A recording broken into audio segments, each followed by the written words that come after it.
हिंदू संघटन, धर्मरक्षण, धर्मद्रोह्यांविरोधी लढा व ईश्वरी राज्याची स्थापना यांसाठी कार्यरत असलेल्या सनातन संस्थेची प्रस्तुती.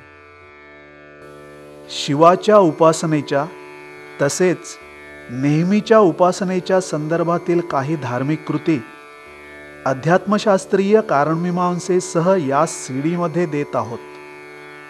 शिवपिंडीला अर्धप्रदक्षिणाच का घालावी? शिवपिंडीचे दर्शन घेतल्यानंतर पिंडीला प्रदक्षिणा घालावी. प्रदक्षिणा घालताना घड्याळाच्या काट्याच्या दिशेने सुरुवात करून अभिषेकाच्या पाण्याची पन्हाळी उर्फ नहाळ असते तेथपर्यंत जावे व तो न ओलांडता परत फिरावे आणि पुन्हा पन्हाळीपर्यंत उलटे येऊन प्रदक्षिणा पूर्ण करावी.